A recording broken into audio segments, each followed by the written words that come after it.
কদিন আগেই রিটায়ার করেছে, তাদের জন্য ৭৫ কোটি টাকা বরাদ্দ রাখা হয়েছে। কোথায় সেই তখন কোন রাজনৈতিক দল তো সেখানে বিরোধিতা করলো না। তাহলে আজকে কেন কর্মচারীদের মহার্ঘ ভাতার জন্য বিরোধিতা করা হয়? আপনারা বলেন যে সরকারি কর্মচারীদেরকে এত টাকা দিলে বৈষম্যের সৃষ্টি হবে, দ্রব্যমূল্য বৃদ্ধি পাবে, কিন্তু কেন মূল্যস্ফীতি কেন বৃদ্ধি পাবে? আবার আপনারা উল্টাপাল্টা কথা বলছেন যে কে দিয়েছে মহার্ঘ ভাতা। আরে এই যে প্রজ্ঞাপনের মাধ্যমে মহার্ঘ ভাতা দেওয়ার জন্য কমিটি করা হয়েছে, এই কমিটি কে করেছেন? আপনারা তখন দেখেননি যে পে কমিশন দিবে? এটা কিন্তু এই সময়ের দাবি নেই, আরো 10 বছর আগের দাবি। আপনারা এই নিরীহ, নির্যাতিত এবং অধিকার বঞ্চিত বৈষম্যের শিকার কর্মচারীদের নিয়ে আপনারা সিনেমিনি খেলবেন না। তাদেরকে তাদের পেট বাঁচাতে দিন। তারা তাদের ভাগ্যের উন্নয়ন করতে চায় এই ভেবে যে দুমুঠো খেয়ে পড়ে তাদের সন্তানকে শিক্ষিত করতে পারলে দেশের উন্নয়ন হবে। সরকারের এজেন্ডা বাস্তবায়নের মাধ্যমে তারা দেশের উন্নয়ন করবে, এটাই হচ্ছে সরকারি কর্মচারীদের প্রত্যাশা। তাদের এই পে কমিশন বা মহার্ঘ ভাতা নিয়ে কর্মচারীদেরকে আপনারা বাধাগ্রস্ত করবেন না। দরকার পরে আমরা এইটুকু বলতে পারি, সরকারি কর্মচারীরা, যে আপনারা আমাদের বেতন কমিয়ে দেন, আমাদের কোনো আপত্তি থাকবে না। দ্রব্যমূল্যকে আপনারা নিয়ন্ত্রণ করুন। সেটা কি আপনারা পারবেন? সেটা তো পারছেন না। যে সিন্ডিকেট আপনারা ভাঙতে পারছেন না, তাহলে আমাদেরকে কেন আপনারা মারবেন? আমরা তো আপনাদের কর্মচারী, আমরা দেশের কর্মচারী, আমরা প্রজাতন্ত্রের কর্মচারী। আমরা কেন খেয়ে পড়ে বাঁচতে পারবো না? আমরা কেন? দীর্ঘ 10 বছরে সরকারি কর্মচারীদের কয় টাকা বেতন বৃদ্ধি হয়েছে বলুন তো? তাদের 3টা টাইম স্কেল বন্ধ হয়ে গেছে, একটা সিলেকশন গ্রেড বন্ধ হয়ে গেছে, যারা ব্লক পোস্টে চাকরি করছে তাদের কোনো পদোন্নতি হচ্ছে না, 2 টাকা বেতন বৃদ্ধি হচ্ছে না। অসুস্থ মা বাবা পরিবার নিয়ে কিভাবে চলছে কেউ কোনো খোঁজ রাখছেন? এরই মধ্যে অনেক সরকারি কর্মচারী যারা টিসিবি লাইনে দাঁড়িয়ে পণ্য কিনত, সেই সকল টিসিবির পণ্য কেনাও বন্ধ হয়ে গেছে। তাহলে সরকারি কর্মচারীরা আজ কি করবে? নিরুপায় হয়ে অনেক সরকারি কর্মচারী রাতের আধারে অটো চালাচ্ছে। যারা সরকারি চাকরিজীবীদের জন্য প্রদেয় মহার্ঘ ভাতার বিরুদ্ধে বিভিন্ন রকম যুক্তিতর্ক উপস্থাপন করেছেন, তাদের বোঝা উচিত একজন সরকারি চাকরিজীবী মানুষের বিলাসী জীবন এমনটা নয়। তাকে কি রাষ্ট্র ন্যায্য সুযোগ সুবিধা বেতন ভাতা দিচ্ছে?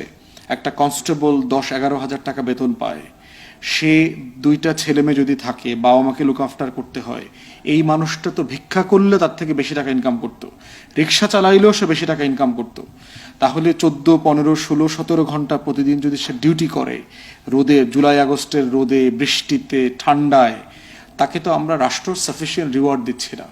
তাহলে এই জায়গাটাও আমাকে মাথায় রাখতে হবে যে লিভিং ওয়েজ যেটাকে বলে, যে একটা সম্মানজনক মজুরি। 11 থেকে 20তম গ্রেড পর্যন্ত সরকারি চাকরিজীবীর সংখ্যা বেশি। তারা কত টাকা বেতন পাচ্ছে এবং কিভাবে সংসার চালাচ্ছে সেই বিষয়টি কখনো জেনেছেন? আমি আপনার একজন ভক্ত, আপনার স্পষ্টবাদী বক্তব্য ভালো লাগে, কিন্তু আপনি হয়তো সরকারি চাকরিজীবী বলতে হয়তো 5 থেকে 1তম গ্রেডের আমলা তথা রাঘব বোয়াল এদেরকেই বুঝিয়েছেন। তারা 2015 সালে বৈষম্যপূর্ণ একটি বেতন কাঠামো তৈরি করেছিল, যা 2040 সাল পর্যন্ত তারা অনায়াসেই জীবনযাপন কাটাতে পারবে। আওয়ামী লীগ সরকারের পতনের পর আপনারা যখন থেকে দায়িত্ব নিলেন, এরপরে অনেক দাবি দাওয়া এসেছে, বেতন ভাতা, সরকারিকরণ, জাতীয়করণ, নানা এসেছে। আপনারা কিছু কিছু জায়গায় আপনার প্রতিশ্রুতিও দিয়েছেন আপনারা করবেন। তো এটাতে যে অতিরিক্ত ব্যয়টা হবে সেটা আপনারা কিভাবে সামাল দেবেন? এটা একটা দীর্ঘকালীন একটা ব্যয় তৈরি হবে। কিছু কিছু ব্যয় এগুলো আমরা আসলে দেওয়ার ডিপ্রাইভড, আসলে পলিটিক্যাল গভর্নমেন্ট থাকতে ওরা এগুলো করে না। এখন যেগুলো আমরা দিচ্ছি, কারণ এগুলো একেবারে না দিলে লোকের যেসব ক্লাস লোকজন তারা রিয়েলি ডিপ্রাইভড। বড় যে পে কমিশন করে সামনে পে বাড়াবো টাড়াবো, সেগুলো কিন্তু আমরা কোনো হাত দিচ্ছি না। এটা আমাদেরও না, এটা পলিটিক্যাল গভর্নমেন্ট আসবে। 2015-তে পে কমিশন হয়েছে, let them come and set up another pay commission. অর্থাৎ সরকারি কর্মকর্তা কর্মচারীদের বেতন বাড়া নিয়ে এখন কিছু হচ্ছে না। এখন খালি আমরা কলেজের স্কুলের টিচারদের কিছু ওভার টাইম কিছু ইসে আছে, সেগুলো আমরা বসে আমরা দেখে যেটা সম্ভব আমরা দেবো within the frame of, we are not changing the pay structure and nothing. কিন্তু 20 থেকে 11তম গ্রেডে কর্মচারীরা এখনো 8,250 টাকা থেকে 11,500 টাকা বেতন পান, যা সর্বসাকুল্যে 14,100 টাকা থেকে 20,000 টাকা পর্যন্ত বেতন আসে। এই বেতনে একজন চাকরিজীবী কিভাবে পরিবার নিয়ে সুস্বাস্থ্য নিয়ে বেঁচে থাকবে সেটা বললেন না। ঘুষ তো বড় বড় আমলারা খায়। আমলা আর কামলার বৈষম্য তুলে ধরতে পারতেন আপনি, তা না করে রিক্সাওয়ালার কথা বললেন। রিক্সা ভাড়া গত 10 বছরে ঠিকই বেড়েছে, কিন্তু কর্মচারীদের বেতন 1 টাকাও বাড়েনি। কিন্তু সেটি আপনার নজরে আসেনি। আশা করছি ন্যায্য কথা তুলে ধরবেন। আর এই বক্তব্যটি মূলত রুহিন ফারহানার উদ্দেশ্যে। 12,000 কোটি টাকা তোলার জন্য জন্য আপনি গরিবের উপরে ভ্যাট বসাইলেন, ফাইন, সাথে সাথে আপনি আবার সেখান থেকে সরে এসছেন যদিও নানান সমালোচনার মুখে। আমি প্রশ্ন করি, আপনি 7,000 কোটি 7,500 কোটি টাকা মহার্ঘ ভাতা কেন আমলাদের জন্য ডিক্লেয়ার করেছিলেন? এবং সেই সময় আপনারা তখন বলেছেন, আপনার কথাও আমি শুনেছি মিডিয়াতে, আপনি বলছেন জীবনযাত্রার ব্যয় বেড়েছে। জীবনযাত্রার ব্যয় কি কেবলমাত্র আমলারা যারা বেতনের চেয়ে ঘুষের উপর অনেক বেশি নির্ভরশীল তাদের জীবনযাত্রার ব্যয় বেড়েছে, কিন্তু যেই রিকশাওয়ালাটি 20 টাকা দিয়ে একটা জুস কিনে এখন তাকে 25 টাকা দিতে হবে, তার জন্য কি জীবনযাত্রার ব্যয় বাড়ে নাই? কিংবা ধরুন যারা স্কুল শিক্ষক 17,000 টাকা বেতন পান, 19,000 টাকা বলা হয়েছিল এক শিক্ষক প্রতিবাদ জানি বলছেন আমি 17,000 টাকা বেতন পাই, সেই প্রাথমিক স্কুল শিক্ষক, তার জন্য কি একটা বিস্কিটের প্যাকেট 20 টাকা থেকে 25 টাকা, তার কি জীবনযাত্রার ব্যয় বাড়ে নাই? আমলাদেরটা আপনারা কনসিডার করলেন। কর্মচারীদের পক্ষ থেকে মোশাররফ হোসাইন তিনি বলছেন, এখন দেয়ালে পিঠ লেগে গেছে সবার, সো নিজেদের ন্যায্য অধিকার আদায় তথা মহার্ঘ ভাতা এবং পে স্কেলের দাবিতে আশা করছি সবই আগামী 7 তারিখে মহাসমাবেশে দলে দলে যোগ দিবেন এবং আমাদের আশা পূর্ণ হবে। 7 ফেব্রুয়ারি 2025 খ্রিস্টাব্দ তারিখে যে মহাসমাবেশের ডাক দেওয়া হয়েছে সেখানে বিভিন্ন রকম দাবি তুলে ধরা হয়েছে।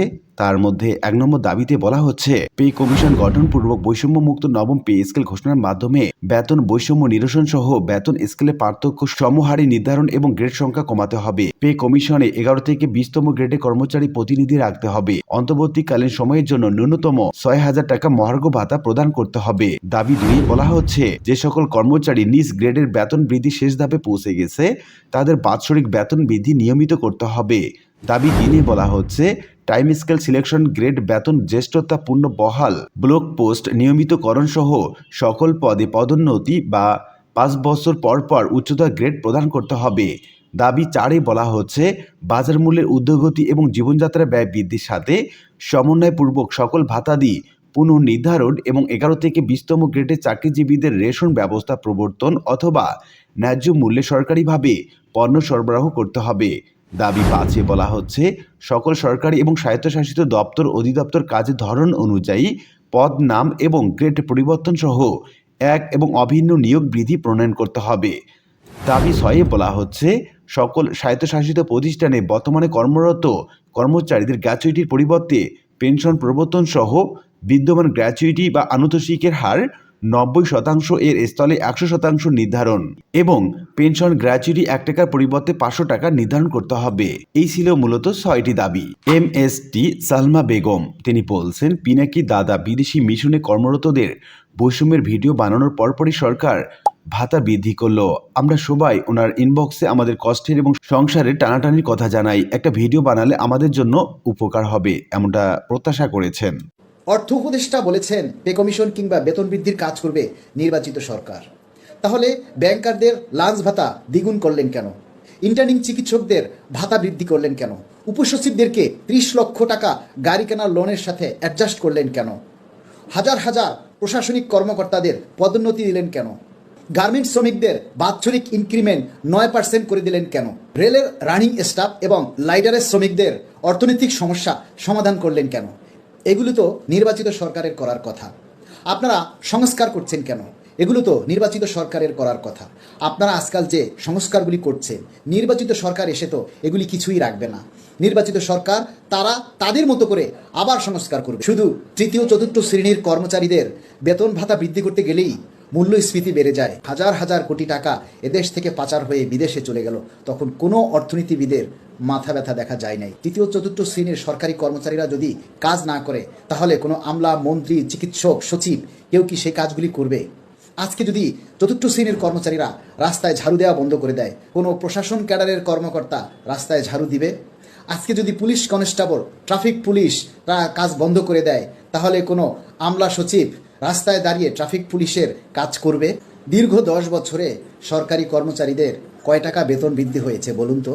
তাদের 3টা টাইম স্কেল বন্ধ হয়ে গেছে, একটা সিলেকশন গ্রেড বন্ধ হয়ে গেছে। মিজানুর রহমান তিনি বলছেন, মহার্ঘ ভাতা এবং নবম পে স্কেল বাস্তবায়নের দাবিতে 11 থেকে 20তম গ্রেডের সরকারি চাকরিজীবী ফোরাম এবং বাংলাদেশ সরকারি কর্মচারী উন্নয়ন পরিষদের যৌথ উদ্যোগে আগামী 7 ফেব্রুয়ারি 2025 তারিখে সমাবেশের প্রস্তুতি নিন, যোগ দিন, সফল করুন।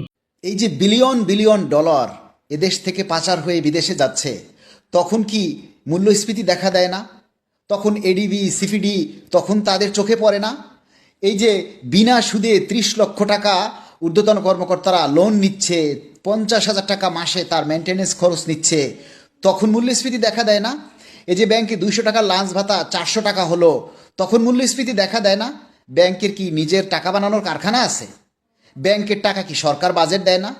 তো ব্যাংকের যদি 200 টাকার ভাতা 400 টাকা করার জন্য সরকার বাজেট দিতে পারে, তখন যদি সরকারের টাকা থাকে, 30 লক্ষ টাকা বিনা সুদে যদি গাড়ি কেনার জন্য লোন দিতে পারে, তখন যদি টাকা থাকে, তাহলে যে সমস্ত সরকারি কর্মচারীরা এদেশের উন্নয়নের চাকা সচল রাখে, অফিস আদালতে বাতি জ্বালায়, রাস্তায় ঝাড়ু দেয়, পুলিশ, কনস্টেবল, সেনাবাহিনীর সৈনিক, অন্যান্য পদে যারা চাকরি করে, তারা রোদে পুড়ে বৃষ্টিতে ভিজে ডিউটি করে মানুষের নিরাপত্তা দেয়, শিক্ষা দেয়, তাদের কিছু দরকার হয় না? তাদেরকে 4,000 টাকা মহার্ঘ ভাতা দিতে গেলেই এদেশের মূল্যস্ফীতি দেখা দিবে।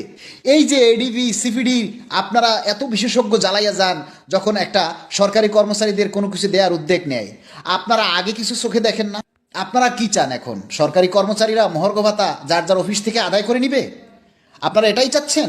উল্লিখিত বিভিন্ন আলোচনা থেকে আমরা এইটুকু বলতে পারছি যে মহার্ঘ ভাতা এখন একটি অনিশ্চয়তার নাম, আর এই কারণে কর্মচারী পরিষদ বিভিন্ন রকম কর্মসূচি, সেই সঙ্গে 7 ফেব্রুয়ারি মহাসমাবেশে ডাক দিয়েছে। এখন দেখার অপেক্ষা এই মহার্ঘ ভাতা কিংবা বৈষম্য মুক্ত নবম পে স্কেল আদৌ হবে কিনা, আর এর অপেক্ষায় রয়েছেন লাখ লাখ সরকারি কর্মচারী। আর দ্রব্যমূল্যের বিষয় বিবেচনা করে এই সরকারি চাকরিজীবীরা প্রত্যাশা করছেন তাদের নবম পে স্কেল তথা মহার্ঘ ভাতা। আশা করি বিষয়টি বুঝতে পেরেছেন। আর আজকের ভিডিওটি এ পর্যন্তই। আশা করি ভিডিওটি আপনাদের ভালো লেগেছে। ভিডিওটি ভালো লাগলে লাইক কমেন্ট করতে ভুলবেন না, আর নিয়মিত আপডেট পেতে অবশ্যই চ্যানেলটি সাবস্ক্রাইব করে রাখুন। দেখা হবে অন্য কোনো ভিডিওতে। সে পর্যন্ত সবাই ভালো থাকবেন। ধন্যবাদ।